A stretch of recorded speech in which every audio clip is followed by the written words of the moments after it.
So good morning and welcome to the How to Network for Busy People. My name is Victoria Butt. So I'm the founder and director of Evolve Sales Training, and I have here with me my offsider Rachel Lee, who's going to be putting things in the chat and taking all of your questions. So we've got a massive jam-packed hour, and this session is very much about tips and tricks for networking, which inherently a lot of people don't like to do. So probably should start by explaining what networking is in so much as we're networking all the time, and I don't think we really kind of realize that. And so this session isn't just about going to a formal networking event and kind of having your pitch and shaking hands and exchanging business cards. This is actually more about positioning, building trust and credibility. So I think regardless of why you're here, I think you're going to get more out of it than just networking in a formal sense. I certainly hope that. So I set up Evolve Sales Training, which is my third business, because as an entrepreneur running a sales business, I couldn't find the sales training I really wanted for my team. There's some amazing sales training out there, but it was all very short-lived and quite expensive, in my opinion.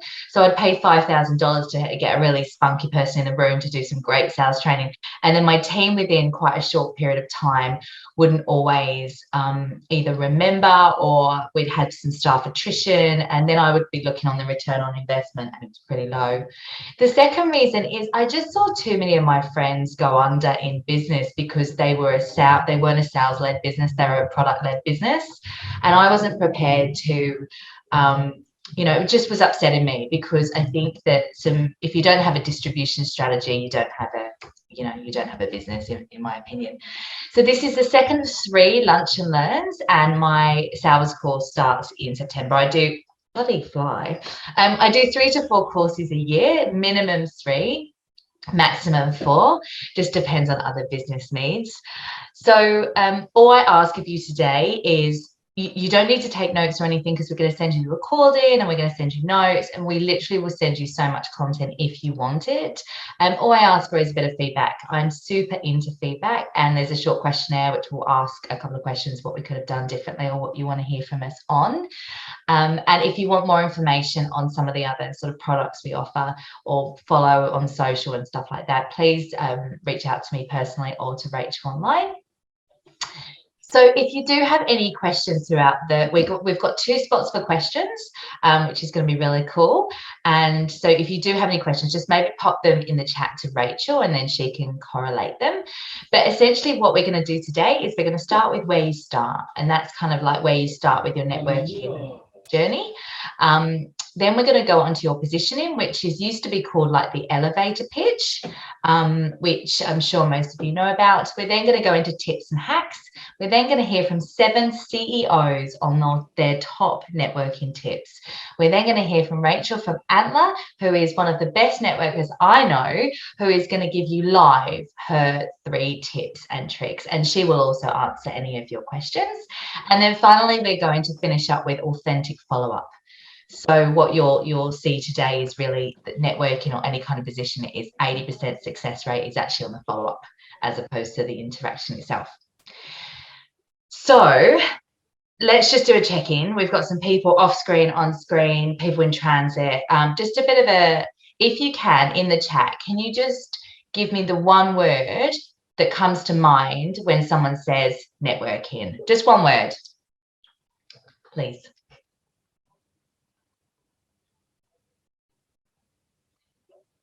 Awesome, thank you.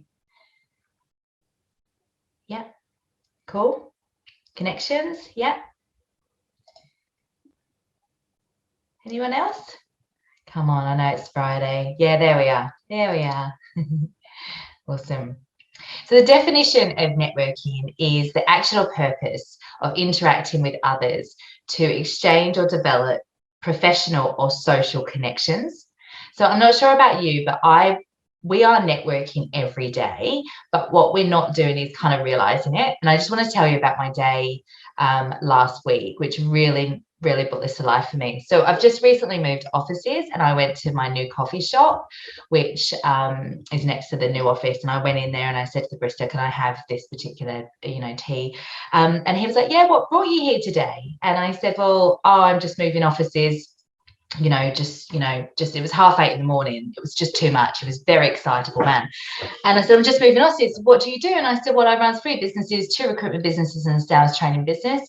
And he said, oh, so well, who do you sell to, or who do you train? And anyway, 5 questions later, I was like, I made a massive hash of it, right? So I muddled my way through. I couldn't really put my string a sentence together. And yes, it was early in the morning, but it wasn't too early for me to be able to actually not pitch my business, but actually do a better job. I then went up to my new office and I met my new neighbours. They said, oh, hello, nice to meet you. Who are you? What do you do? And I said, I'm Victoria Butch and I run this business and I do this, whatever. And I still effed up my position statement because I was kind of, oh, hello, nice to meet you. But I kind of was running doing 2 things at once. Then I went to a client meeting. My elevator pitch stroke positioning statement was amazing, like so good, because I'm used to those interactions, right? I do them all the time. Then I had a lunch with my mentor. And again, they were asking me about some of the business things I'm doing, and again, messed up my positioning statement because I was relaxed. I didn't really want to sort of self-promote. And then by the time the day got, I basically had 8 interactions with people I don't know that well, and I messed up 7 of them. And that was last week. Right. So I can say with absolute confidence that as humans, we're not great at this. And so today I want to give you a formula so that you can actually feel better about networking every day, as opposed to sort of going to events and things like that. But we are going to cover the events as well. Cool. All right. So we're going to start with, where do I start? So I have been given feedback that sometimes I jump to the result rather than take people through the sort of the basics in terms of where you start. So with any kind of networking, the key thing to know is, well, there's 4 things. Why are you networking? Who are the people you want to connect to? And where you start. Sorry, I've just jumped again there. So the first thing is, why are you networking? What are the 2 or 3, 4 things you want to get out of the networking? A lot of people will want new business contacts, or they will want some people want new friends, but most people will want different business contacts. But the reason why they actually do it is often because they've been told to network, as opposed to being really clear why they want to network. So I, in my early 20s, I never forget this event. I went to a networking event because I was told to network. I was new to the country. The event was on commercial property, and I never forget walking in the room. I was 2-3% females in the room at that time. Everyone had whiskey and everyone was smoking cigars. And I walked in, I was like, shit, I'm in the wrong room. But there was no way I was going to turn back, because I had agreed to meet someone at the event who I thought was kind of the person I wanted to know, and sat through the event. I literally was red the whole time. I was absolutely mortified. I was not in the right room because I didn't really know where I was supposed to start in terms of the networking piece. And I never forget, just because I'm stubborn, I stayed for 1 drink. So there was no way I was, not going to sort of hold my head up high as though I'd gone to the wrong event. And I never forget leaving after that hour and thinking, I will never do that again. There's no point in going to those events where I had no interest and things like that. I know that sounds really simple, but I do see a lot of people go to events and network where they're kind of not really sure what they want from it. So I think where you start is why you want to network. The next thing is who are the people that you really want to connect to, and I mean, ultimately, where they hang out. Where do they hang out? And so the only way to really, really know that is to when you're looking to do a bit of research and really understand this, is just asking them where they hang out and who they connect with. Unfortunately, the last 3 years has messed everything up with kind of more formal networking. You've got a lot of online networking programs which are doing okay, but now we're coming to the end. Well, I say the end of the pandemic, God knows, but we are getting to the point now where we are doing face-to-face events again.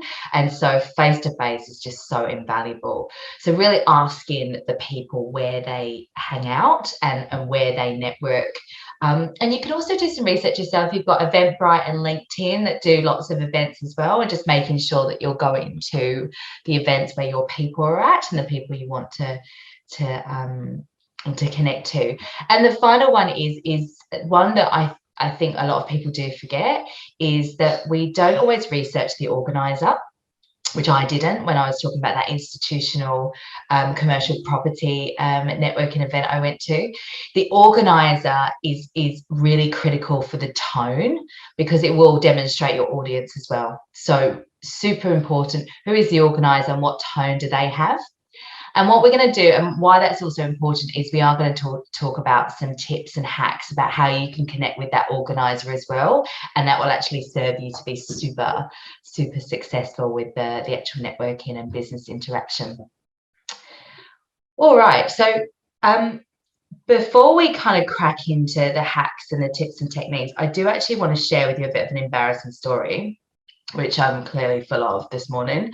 So I went to a networking event with Julia Gillard. Well, it wasn't really a networking event, but like I just said, all these interactions are networking opportunities. Anyway, regardless of politics, can we just put that to the side for a second? Julia Gillard, this was 6 months after she made her misogyny sort of statement in Parliament. She just absolutely kicked ass, and I just was like so starstruck. And basically, I shook her hand. I was like, "Oh, hi," blah blah blah. And then this is how it went. "Hi, my name is Victoria. So I'm here, and I'm here with a bunch of people, and it's so nice to meet you." And anyway, effed it up. It was so embarrassing, and she was actually really nice and just kind of looked at me and just sort of walked off. I guess why I say that is that if we don't have our positioning formula right, then, I mean, at the end of the day, we just lose amazing opportunities. You heard what I said to my neighbor, to my barista. I'm losing sales opportunities all the time. I'm losing positioning opportunities all the time. The thing is, and why I hate calling it the elevator pitch, but it's mostly what people know it is. I'm assuming you guys know the elevator pitch. You go into an elevator with, say, Richard Branson, and you've got until sort of the top to tell him why he should invest in your business. I mean, that's really where it came from. But I call it the positioning formula or positioning statement. And I do believe now it is different, and it's way more personal, and it's way more I'm going to say the word emotional is misconstrued sometimes, but basically it gives people an insight into you as a person, as opposed to what your business is or what you're trying to sell. So these are the statements I love when I hear really good positioning formulas and positioning statements. So I impact the world. I'm different. I don't believe. Spent time perfecting. I love working with. So, there's some really, really cool things in here. I don't believe the old-fashioned statements of, "Hi," very American kind of, "Yeah, my name is, and I change the world by doing this," or just kind of, being very, I think being very formal, very British, where I would have been from, and sort of being like, quite stiff. Today, it's all about telling people what you love and what you believe in. So this is a positioning formula that I have, but I'm going to give you mine because, I think it's really important to bring this to life as well. So this isn't done verbatim, but My name is Victoria. I'm the founder of a series of different businesses. What they all have in common is they take awesome humans from good to great. Really passionate about changing the way people think and feel about selling. Having a sales mind changes businesses' lives, and I'm on a mission to impact 1 million people over the next 5 years to love selling. So that, to some of you, may seem super cheesy, and at 11 o'clock on a Friday morning, it kind of is as well. I appreciate that. I just love it because it makes me smile, and I might look a bit foolish while I'm doing it. But I'm basically saying, you know, I'm really passionate. This is what I feel. This is what I think. But the person on the other end will go away knowing, okay, I think her name's Victoria, but I'm not going to remember that. But I just remember she wants to change the way people feel about selling. And it sounds like she runs other businesses. So that is that. I don't care about anything else. I just want them to feel my passion. So before we go into hearing from some other CEOs, I just want to talk more realistically about how that plays out in an actual formal networking sense. I'm just going to share my screen again.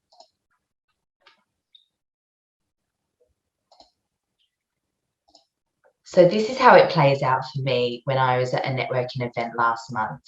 So I run a company called Evolve Sales Training. We help entrepreneurs and salespeople sell revenue. I'm on a mission to impact 1 million people to love selling. And everyone just looks at me as if to say, well, I get 3 responses. The first response is, oh dear God, this woman is mental. She's just too much, like too much. And then the next response I get, did I just hear her right? And then the final one is, cool, let's talk, you know. So I do try and read my room. Then what I would do is I would say straight away, it's not about me, it's about them. And I would say, hey, can I ask your name? What do you do? And they will say, hey, my name's Bonnie and I work for this company and this is what we do. And then I ask 2 questions. So really, really important for me. I make sure I really understand that person's passion and why they do, what they do, and not how it will benefit me, but I'm sure you've heard of all of this, where you ask questions and you listen to understand, you don't listen to reply. I'm not listening to reply here. I'm actually listening to understand. I want to know what Bonnie does. I want to know what her business does, why she does what she does, and if there's any common ground. But I don't do it to reply. My next default is very much to connect them immediately. I'm such a giver. I think it's the only way to network is to give before you receive or ask for a favor. I like to fill that bucket up before I try and withdraw from the bucket. And I will go, and often, hopefully, if I've done my job properly, I'm either running the event or I have got there early and understood the lay of the land. And I will connect them with someone in the event. And I will say, hey, you need to speak to this person because they're awesome. They're over there, they're wearing this. Because I want to move on by this stage, right? So I've kind of, you know, I'm moving, I'm working the room. So I will say, hey, speak to them, say Victoria said, or you should just make sure you speak to them. I may go over with them and say, hey, can I introduce you? But that's only if I really know them well, because often I might have forgotten their name and I haven't, it can get quite busy. The next thing I do is, I'm sure you've all seen this, but on LinkedIn, there is a QR code when you go into the search. When you go into the search at the top there's a QR code here, which actually comes up with my contact details. So I'm sorry, I hope you can, let me just stop sharing a second. Can you see that? But essentially, I can send you, and it's not hard to find. What I've actually done with that QR code is I've saved that QR code on my phone. And I did this a couple of years ago. I saved on my phone. I thought I was genius, you know. This was before QR codes were boring, long time ago now. And I saved it on my phone. But because I get so many photos and messages, you know, with things in, I actually couldn't find it. So I was like, shit. So what I've now done is I've actually saved my own QR code of my contact details. I've actually just saved it to my own contacts. So if you haven't got LinkedIn or something's going wrong, super easy just to pop it on your QR code, and then I will just transition that and say, hey, connect with me here. The key thing that I will often not do at this point is that I don't often commit to following people up unless I want to follow them up. So if people want to connect with me, I would just say, here's my contact details, let's connect. And then I will say to them, hey, you follow me up, and I will then move on. And I'll explain why I do that in a minute. All right, we're going to go on to hear from, we're going to go on to some tips and hacks soon, but I am actually going to bring the, just reading the room here, and also just not wanting to talk too much today. I'd really love to hear from you if there's any questions, any burning questions at this stage that we can just get some participation in. And then we're going to go on to the tips and hacks and some hearing from these awesome CEOs about their tips as well. Thanks, Rachel. Got one. What some good questions to ask while networking. Okay, cool. All right. Awesome. Okay, great. So Rachel's asking now from, oh, hold on, we've got one from Marco. Always awkward to approach another group, 2 people already talking. Is that a question, Marco? Strategy. So normally networking, yes, you'll have your one person and you don't want to stay with them forever for both your sakes, and you want to move on, and everybody's already got a dance partner, and it's either one-on-one or there's 3, 4 people, and just getting in there and listening and trying to catch a thread. Oh, that's great you brought that up. It just feels like so forced. There's got to be a you know, I'm going to give you some like tips and hacks to try and avoid that, but I totally know what you mean. And does it not bring you back in the day at like the school prom or something, where it's like actually gives you that, you know, oh my goodness, exclusion emotion. So there's a couple of things. I know Rachel from Anlo is actually very, very good at talking about this, so I won't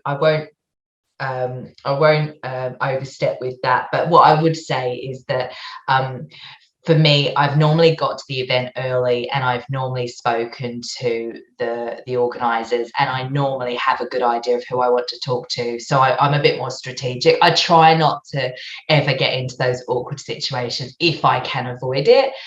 Look, if I do, which of course I do, I try to focus on a twosome rather than a threesome. Or I try and focus on a 5-some rather than a 4-some. If you're on a 2-some, as long as they're not in a really detailed conversation, a 2-some maybe a 3-some, but as long as they're not like really getting into D&Ms, you know, it's very easy. It's very easy physically to open that group to a third person, because you do this to this.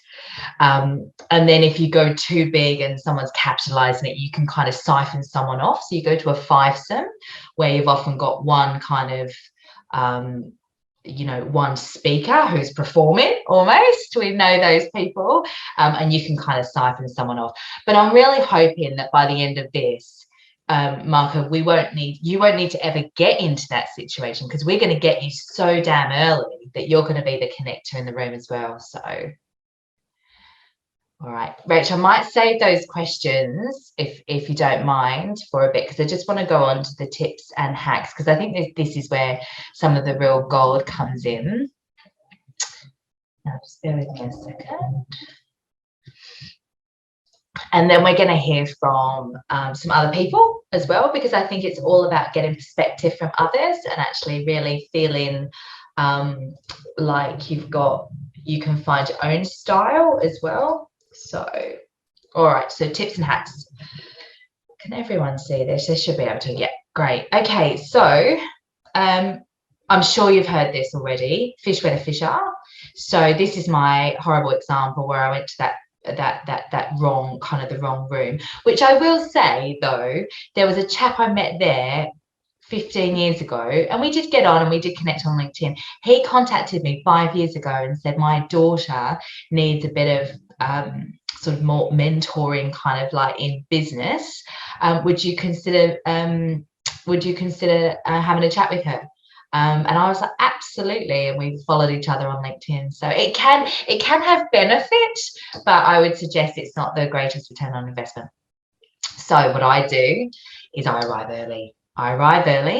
And I know it could seem a bit keen, but I arrive early. I talk to the organisers, and I I make sure they know kind of who I am, but I'm not salesy at all. I'm just like, I'm here. This is what I do, and I'm super interested in connecting with sales professionals who are looking to really upskill and to become really great at selling. And they will often say to me, "Hey, there's a couple of people you should definitely meet while you're here," and then they become my kind of my best buddies, and they become my connector. Then they connect people for me so much easier. That is literally has been transformative for the anxiety that can bring formal networking. Being interested and interesting is a fine balance. One of the CEOs that you're going to hear from in a moment is typically interested, and typically just gives and gives and gives. And when I say gives, just asks loads of questions in networking events and comes away with very little. And so it is a balance between interested and interesting. So when you go to client meetings and interacting with clients or key stakeholders, you really want the 80-20 rule, right? The stakeholder or the client needs to really talk 80% of the time, because you're trying to influence them, right? So they're talking about themselves, you're asking loads of questions. With formal networking, it is 50-50. So there is a line between interested and interesting, and making sure that you are bringing common stories and anecdotes and whatever you are bringing to the other person 50% of the time, because they need to remember you. So they remember the feeling you gave them because you let them talk for ages, but they need to remember you so that when the follow-up comes, they can anchor to something. The fourth one is offer to connect them. So look, I mean, I do definitely ask connections from people I don't know, because I just put my big girl pants on and just ask the question. But it isn't something I love doing. I much prefer offering something to them first.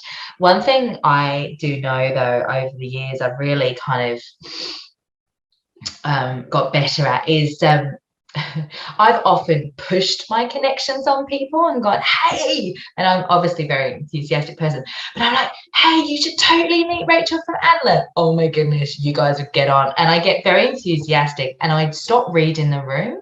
And when their face changes, I'm like, "Oh shit, I actually don't want a connection." So I've actually dialed it back now. And so I will say, "Hey, I've got a connection at Antler. They are early stage startup VC funding, blah, blah, blah, blah. I've got the connection. Let me know if you want it." So I have dialed that back.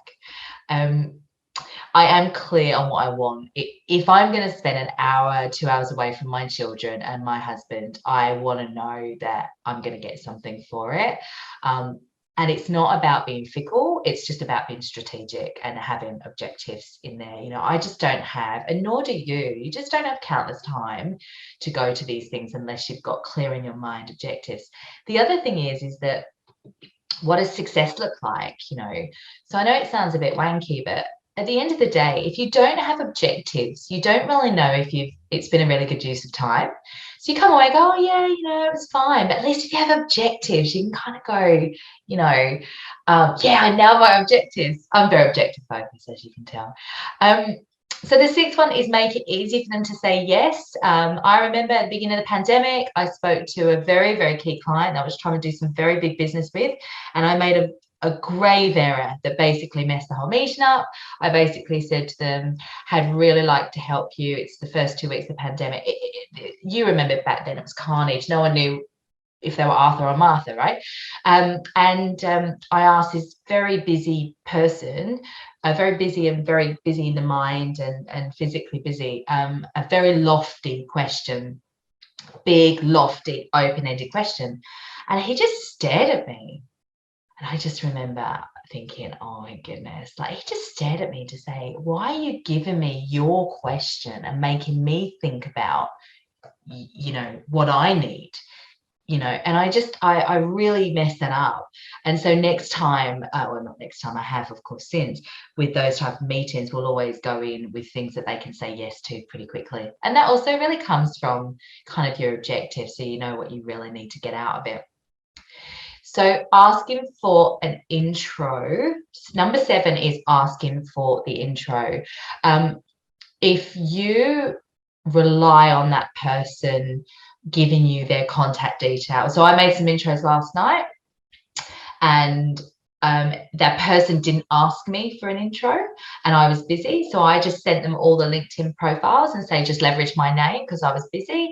And that person will have 40% less likelihood getting in front of those people than if I had to write the intros to them, connecting them. 40% is a lot.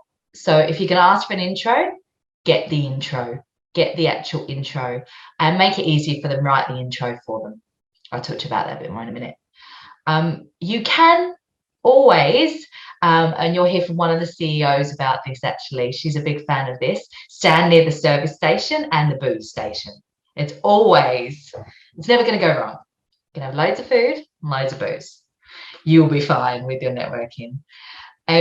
One thing that Rachel will actually talk really well about later is the tactics to leave. So I don't know about you, but in networking, sometimes I feel bad when I'm speaking to someone, and sometimes I can feel quite bad if they clearly look like so nervous. And so I would just talk to them for 40 minutes just to make them feel better.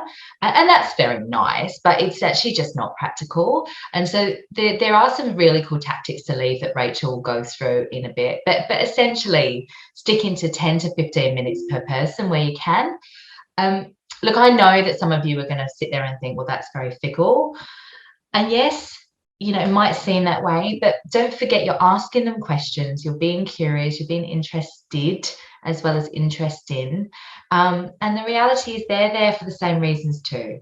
So it's just about making sure that you can just tap their arm and go, it's really nice to meet you. I will do those follow-ups. Here's my LinkedIn. Let's connect there. I won't take too much of your time, and you've gone. So just put it on them and say, I won't keep you for much longer, and then you're off. I've just shown you how to use the QR code on LinkedIn. It's very powerful to use in other forms of your communication as well, the QR code for LinkedIn, especially because everyone is obviously really clear with QR codes these days. And the final one is, I remember doing a networking session where I was one of the keynotes, and this was a while ago, and I keynoted, and then it was actually quite confronting. I had about 20 people lining up to talk to me. And actually, it sounds all very nice and everything. It was horrific because I wasn't prepared. And I get really awkward when I have to cut people off. And then, like, literally this line. And then the line became a circle. And I became the performing monkey. Oh, dear God, it was so bad. I've never worked with that platform again because I just I felt very awkward. What I've really learned is that I will always follow up with people that I really want to follow up with. But if there is too many people to get through in those circumstances, I will just say, hey, here's my details on LinkedIn and just connect with me. I'm going to run to the toilet and put my head in the hands. Just get over the energy. So I think with the follow-up, please don't think that the follow-up is I follow up everyone always, because I don't. And I want to probably give you an example of this, not just the whole lining up thing, because that sounded a bit obnoxious. But I went to a networking event a couple of months ago because I'm needing to get back in. Oh, sorry, I've just started that. No, I went to a networking event a couple of months ago because like you, I've kind of not prioritized it, right? Because we've had so much to deal with this last few years, but I really need to do it for my work.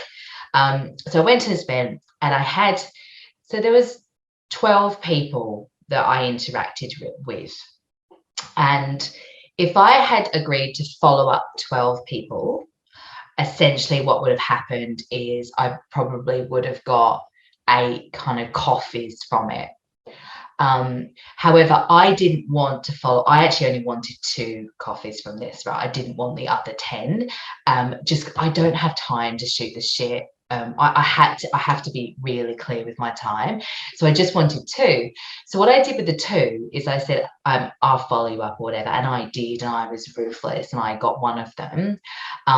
Whereas the other 10, I said, hey, here's my details, follow me up. So just quick question. How many people do you think followed me up? Out of the 10, how many people do you think followed me up? Just pop it in the chat. 2, 2, 3. Yeah, 0. I love it. So out of the 10, I got 4 follow-ups, and I did 1 coffee. And I was okay with that, because I did my 1 coffee that I wanted and 1 coffee that I didn't want. And of course, the 1 coffee I didn't want turned into something else, but that's a whole different, but it was a lower value kind of coffee, if you like. But if I had agreed to follow up 12, I would have got 10 coffees. And so I've just saved myself 8. I can't do the math now. 8 coffees. I've saved myself 8 coffees. And it's not just the time, it's just 8 coffees is over 2 days. That literally would take me out half the week. Awesome. Oh, I'm gonna have a drink now. I'm going to give you, and now we're going to look at a video, which is really cool. I really hope you like it. So I kind of didn't mean to do this, but I was in the shower preparing for this webinar, and I thought to myself, I want it to be great. I don't want it to be good. And I thought, who is amazing at networking in my network? So I sent some texts, made some phone calls, and I got 7 CEOs within 3 hours to do me a 60-second video on top tips for networking. They're rough as guts because I've given them no notice. So the video isn't as strong in terms of the the quality, but I hope you enjoy. Just bear with me just a sec.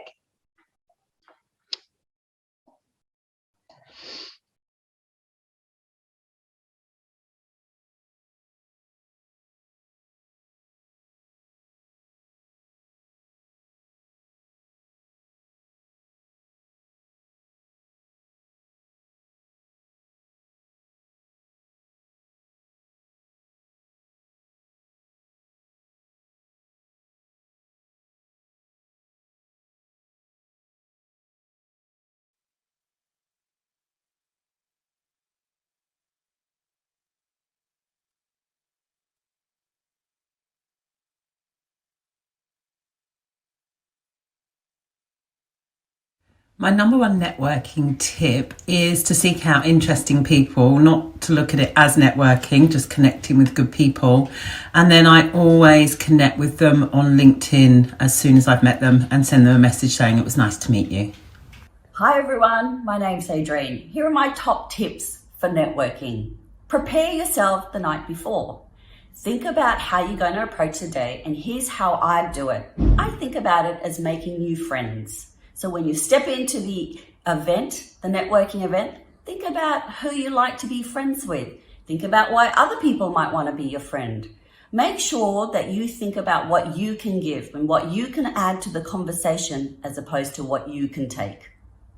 Hi, my name is Paul Gordon, and networking, what a fun and challenging thing that can be. So a few things from my experience, little tips for you. First tip, which no one knows about, is always put your name tag on the right-hand side of you, up here, because then when you shake hands with people, their line of sight goes straight to your name tag. Tip number 1. Tip number 2, remember, you might be nervous, but everyone else is probably just as nervous too. So don't worry, people might look like they've got it handled, and that's okay because they haven't in the same ways you might not think you have. And tip number 3, when you exchange business cards with people, turn over their business card and make 1 or 2 notes on the back of the business card about the conversation that you've had with them. So later you'll remember what it was they said, and it'll demonstrate how interested you are in what they have to say. Good luck and have fun. Hi, my name's Tracy. I do network, but it's very specific and very targeted. So when I'm networking or looking for people to network with, it's mainly going to be people who either want what I've got, which might be my clients or some content that I've got, or it might be something that I want. So I might want their credibility by association. I might want a product that they sell, or I might want some sort of referral arrangement. So it's very, very specific.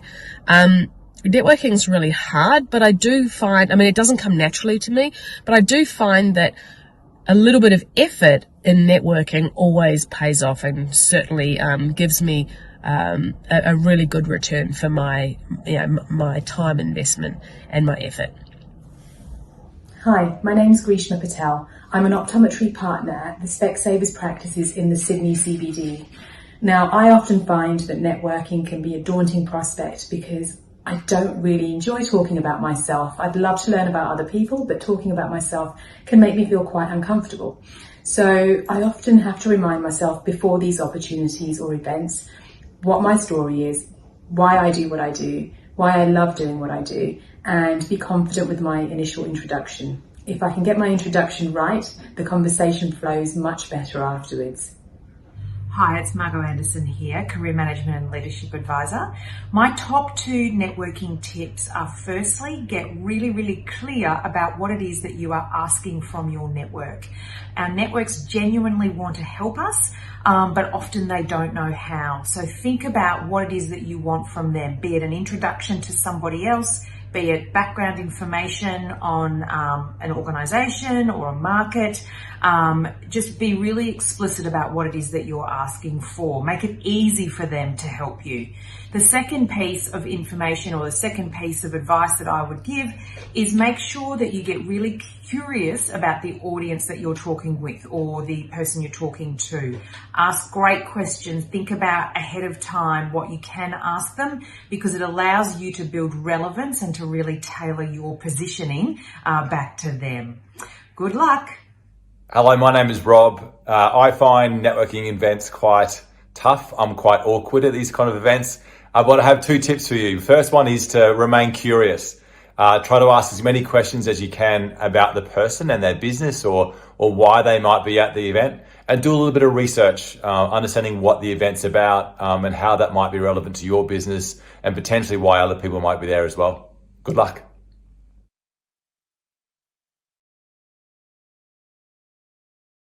Awesome. Well, I hope you enjoyed. I hope you enjoyed that. Just hearing from a few different CEOs. I think the overriding thing for me when I sent out this text message saying, "Hey, can you do me a favor? I really would love your help with this," is that 60% of them were quite dubious about networking themselves, and you could sort of tell that and their hesitation. So I think it's a common theme. So just before we move on to the final section and hearing from Rachel and the authentic follow-up, I just want to do a bit of a poll of the audience just to get a bit of feedback, if you don't mind. I did mention this in the first part. So Rach, if you can just put the feedback Google Forms in the chat for me, that would be great. And if you could just fill that out, it literally is 3 questions. You can literally go bish, bash, bosh. And then if you can just put in the chat when you're done so that we can move on, that'd be great.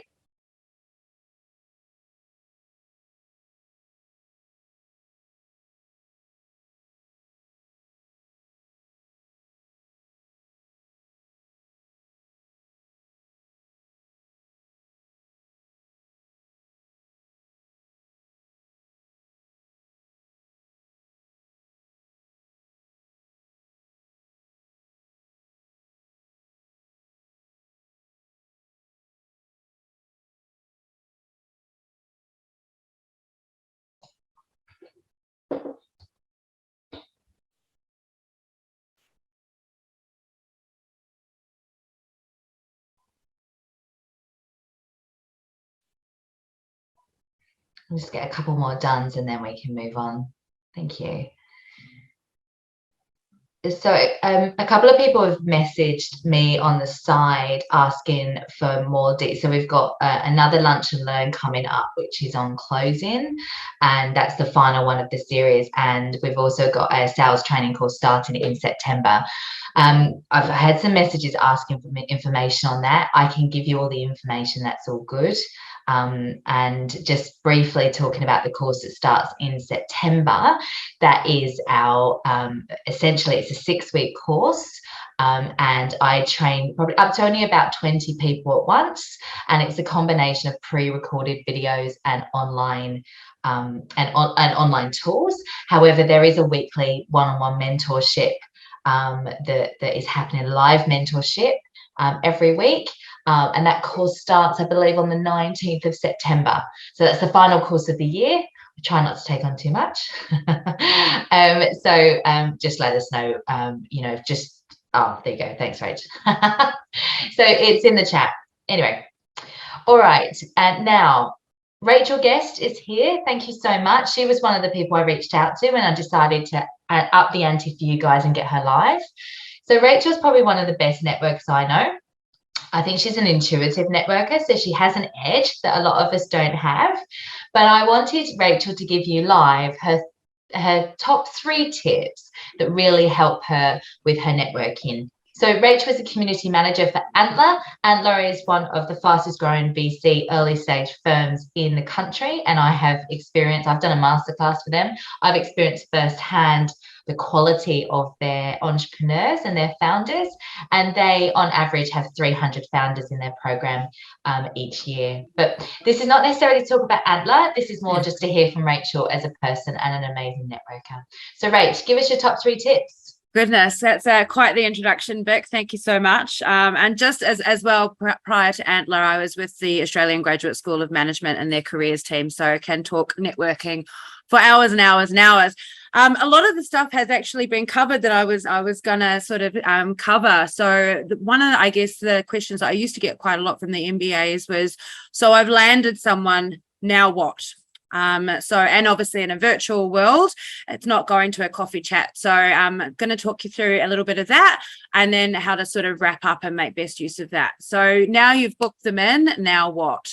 Number 1, do your research. Have some pre-prepared questions. Find where the affinities are. LinkedIn is a gold mine. Maybe you've gone to the same school. Maybe you've got people in common, because you build that instant rapport straight away. We're like, oh, I noticed that you're connected to blah. I used to work with them at X. So it kind of also qualifies you a little bit as well. So do start with some pre-prepared questions. Always ask if you can take notes. And because that will give you points that you can follow up on. Oh, I'm just reaching out. I actually got to read that book that you suggested. It was so great. I'd love to get your insights on. I'm looking at reading this one next, whatever that might be.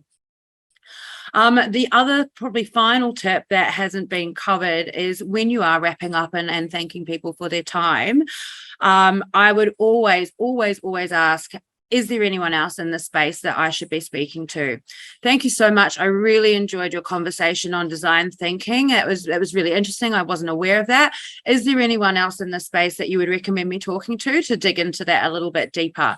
If they say yes, then make it really easy for them to do that for you. Say, great, I'll send you through a couple of things I'd really like for you to use in introducing me, and because then they can just quickly forward it on. And I just want a very quick story just to build on Vic's Julia Gillard one. One of my MBAs many years ago actually ran into Bob Carr in the bathroom on his Bucks party. And rather than fumbling it like Vic did, he converted him into doing an event for the AGSM, so long as he could push his book that had just come out, of course. But yep, Bucks party bathroom run-in, always be closing. I love that. So those are my tips. If Julia Gillard, maybe if she had a wine in her, or actually, to be fair, it was more about if I had a wine in me, I reckon. But anyway, so thanks, Rachel. Appreciate that. It's great to hear from you as well. So just moving into the final part of the Lunch and Learn. So this is the follow-up. So essentially, with any kind of networking, unless you're actually doing the follow-up, or the follow-up of people that you really, really want, then unfortunately it is, broadly, it can be a bit of a waste of time, if you like. So with the follow-up, it's not always about just following up, just connecting on LinkedIn and following up once. If you really, really want to get them, it may actually take you more than once. So how I follow up on my strategy is I remind them when we meet. I make it personal, bring it back to absolutely what we bonded over. I give to them, as I said, that's my style. So I'll say, this is what we've agreed on, and I've done this. So I do what I say I'm going to do. I will often say, hey, I've been thinking about something, and I really want to sort of bring up something else, because I'm a million miles an hour, and so often I have forgotten some of the stuff that. Or it's come to me a bit later. Then I will remind them of the connection they've agreed, because most people agree to connect and actually will not necessarily remember that. So they will agree to connect, and then what they will do is they will so thanking them for reminding them, and thanks in advance is really helpful. That will mean that they will probably do it about 15 to 20% more likely to do it than they would have done it if you hadn't have said thanks in advance. I like to show confidence and reconnection, and say, hey, can't wait to meet you, like one-on-one, and then I'll make it easy for them as well. I leave my contact details, and I will confirm that I will follow them up again if I don't hear from them. So what this looks like in real terms, I've just jumped there. So this is what it looks like, and you can tell I asked from some feedback from this because of the names that I've used, superhero characters. So I start with hello Owlet. We met last night at PJ Masks, event in the city. How good was the food? So very much recreating the memory of the mushrooms, not necessarily the memory of me. Remember, they won't remember me or my name, but they're going to remember the conversation we had about mushrooms. I just made the connection you asked for. I did what I said I'm going to do. Please don't hesitate to let me know if it doesn't work. I will, I've got your back. I'll follow up. Also, I've been pondering on something, so I'm bringing up something else, saying, hey, the work you do for Ladybug Group, really like to talk to you about that. When are you free? So I make it easy for them. I say, I'm free all week because I'm desperate to get in their diary. So I'm like, so if you say to someone, hey, I'll work around your diary, you're giving them that lofty big question again I was talking about. You give them 2 days and 3 options. 2 days, 3 options. With the whole remote working, it's just much easier just to lock in a call or a VC, or have you got 5 minutes for a call? When have you got 5 minutes for a call after 3 o'clock on Tuesday and 3 o'clock on Thursday? So you're just narrowing that down for them. I'm thanking them again for agreeing to introduce me to Mr. Cat Noir. But I will let them, what I will say to them is, hey, but I want to make that easy for you. Do you want me to draft the intro? And then I'll say, I'm looking forward to connecting next week. And I often say, if I don't hear from you, I'm going to call you next week. But that's, again, my style. And then I put my contact details down as well. So I really hope that gave you a bit of an insight into how I do things like practically. Can't stand these webinars where you go to and you come away with more questions than you went into. So I really hope that that's the case. And you're going to get all of this content anyway. As I said, I've got one more of these before the end. Well, I've got one more of these lunch and learns on closing and how to close business.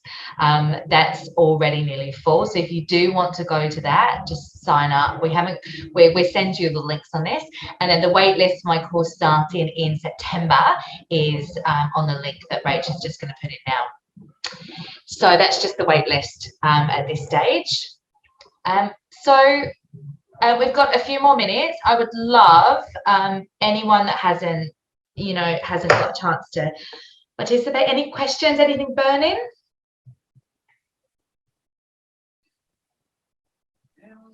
Mark, I understand I didn't actually get back to the how to break into a group, which is quite a good one. And I think it is very much about reading the room, if and body language. So if it is a twosome, if they're sort of facing out, then that's kind of, okay to approach. But facing in, kind of leave that alone. And the larger groups where, there is a bit of a tendency for people to circle around, what we've always sort of advised is just to kind of, people will see you approaching.